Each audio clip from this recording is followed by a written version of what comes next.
Egy hiány 100 nevezés érkezett be a Steel Nemzeti Bajnokság 5. fordulójára, melyet ez alkalommal is Vecsésen rendeztek meg. A verseny szervezőjét, Massza Sándort kértük, értékelje a napot. Idén a második fordulót rendeztük. Ezúton szeretném megköszönni a Józsefezőr a művelődésház vezetőségének, hogy biztosították számunkra a helységet. Jó hangulatú versenyek szoktak itt lezajlani, talán éppen ennek köszönhető az, hogy a nagy létszámmal zajlanak ezek a versenyek. Az ezzel előtti forduló az volt a eddigi legnagyobb létszám ebben az új versenyrendszerben. Vidékről is, nagyon távolról is nagyon szívesen eljönnek. Vannak olyanok, akik csak Vecsésre jönnek el, határozottan csak Vecsésre, itt érzik jól magukat. A szövetség milyen segítséget ad a versenyekhez, amit itt rendeztek? Tulajdonképpen megkapok mindenféle támogatást, nem anyagi, de mindenféle tárgyi támogatást, táblákat biztosították, a dobóhelyeket biztosították, bármit kértem, amennyiben tudtam, akkor segítettek. A tervezitek-e, hogy Vecsésen bevonjátok az iskolásokat is a versenysorozatba, illetve az edzésekbe? Igen, épp a napokban kerestek meg a Petőfi iskolában a testnevelő tanár, pont ilyen szándékkal, hogy beszeretném mutatni a dárcot, mint sportot a gyerekeknek. Egyeztettünk március 19-én, lesz egy ilyen sportnap, és annak a keretén belül bemutatjuk a dárcot a fiataloknak. A nap meglepetése Varró Gábor, a Pécsi Darts Klub versenyzője lett, aki jött, látott, játszott és dobogós lett. Hát tervezem, hogy majd még indulok egyéniben és hát párosban is. Most így alakult, hogy el tudtam jönni, majd a jövő éven elgondolkodom ezután. A hivatásoddal hogy tudod összeegyeztetni ezt a versenysorozatot? Én nagyon jól össze tudom egyeztetni, miután testnevelő tanár vagyok, pólómon is ugye a tanár úr innen ered, ezért nekem a hétvégéim aránylag szabadok. Habár persze én is egy családban élek, ehhez kell egyeztetni. Ugyanakkor a hivatásomhoz még hozzátartozik, hogy nem csak így öncélúan dárcozom, hanem az iskolában, a területen is megpróbálom a gyerekekkel, kisgyerekekkel foglalkozom, és most indítottunk ott egy darts klubot, és megpróbálom őket is majd az utánpótlásban felhozni. Egyrészt próbálunk a régióba fiatalokat bevonni ebbe, tehát nálunk a Pécsi Darts Klubban is van egy 10 éves fiú, aki dárcozik, de ki kellene emelnem Darányt. A Darányban nagyon jó utánpótlást nevelő munka folyik, és épp minap beszéltem a Darány Klub vezetőjével erről, és ők szerveztek diákolimpiát, és már bontakozik egy-két tehetség. Ők indulnak is a hétközi ligakupás versenyeken. Rucska József, többszörös magyar válogatott játékosunk véleményét is kikértük a témával kapcsolatban.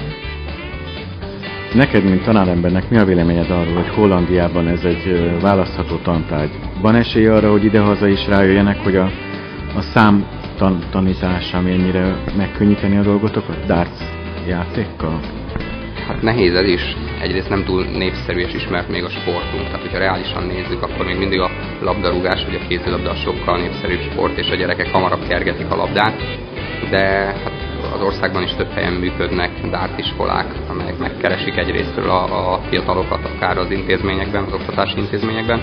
Másrésztről én, mint tanárember, én például tartok szakköri keretekben dartsórákat a gyerekeknek. De hát nehéz. Ugye, az érdekes, ugye, hogy a darts úgymond szinte költség nélküli sport, mondjuk az ismertebb sportokhoz képest. Iskolák is minimális összegből föl tudnák szerelni azokat a termeket, ahol lehet edzeni, és tényleg nagyon-nagyon megkönnyíti. Tehát én órákon is beszoktam vinni, ott van a tábla, azok a gyerekek, akik már ügyesebben számolnak, azok tényleg jutalomként óra végén megkaphatják azt is, hogy dobnak. Nagyon jó lenne. Igazából minden lehetőség adott lenne ehhez. Ismertebbé kell még, azt hiszem, és elfogadottabbá válunk. Tudjuk rólad, hogy az egyik legjobban koncentráló játékos vagy.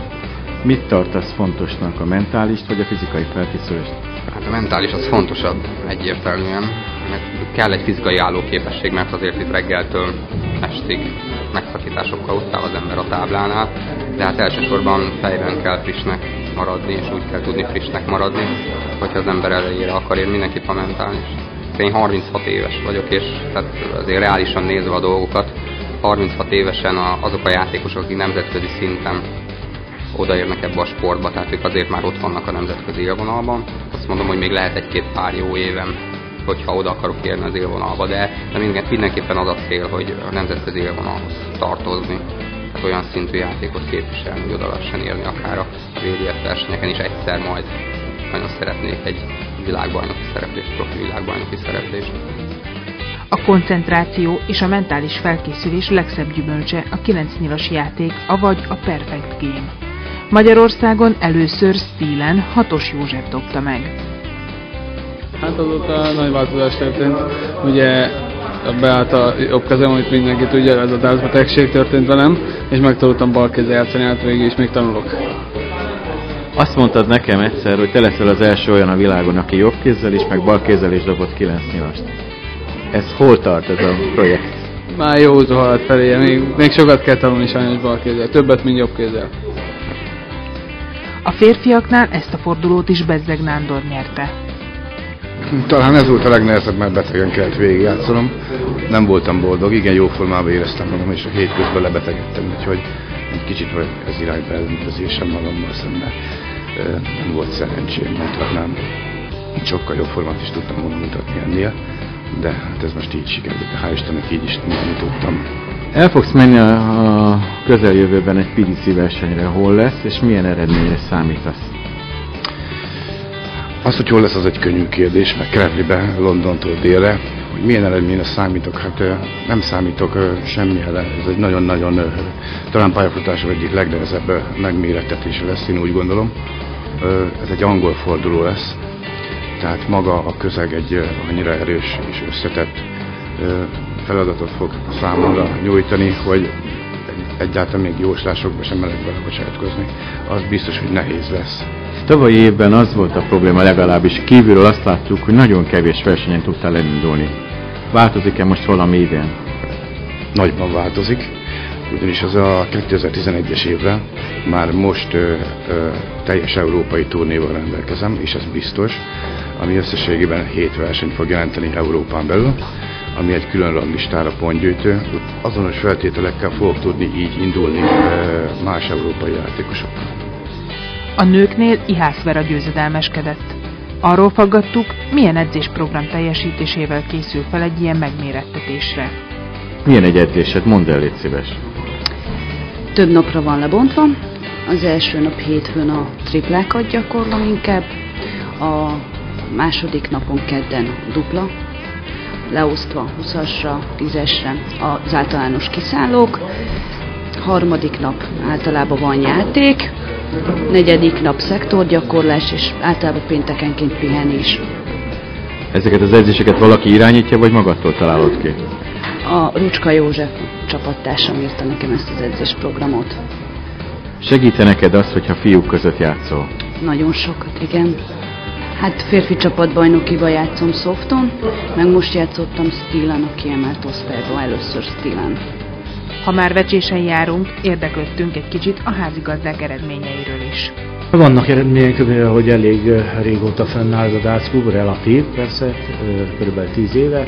Tehát vannak országos eredmények, nemzetközi eredmények is vannak. Igazából a csapatainkra, azokra vagyunk büszkék, mert a csapataink most már hosszú évek óta jól szerepelnek. Úgy az országos első, mint a másodosztályban. 2005-ben Sopronban volt egy Európa-bajnokság, ahol úgy tudom, hogy a vecsési klub nagyon komoly eredményt ért el. Mi volt az? Európa Kupa harmadik helyet sikerült szereznünk. Ez az egyik legnagyobb eredményünk, amire igen büszkék vagyunk. Melyik játéknemet részesíti előnyben a klub? A softot vagy a stilt, vagy esetleg mind a kettőt? Körülbelül egy olyan 3 éve megfordult a trend. Először a soft, szinte állandóan softoztunk, és egy olyan 4-5 éve elkezdődött az országon belül is a stíljáték népszerűsítése, és ebben mi is beleestünk. Megmondom őszintén, valamikor én sem szerettem stilezni, de most sokkal jobban szeretek stilezni, szoftozni.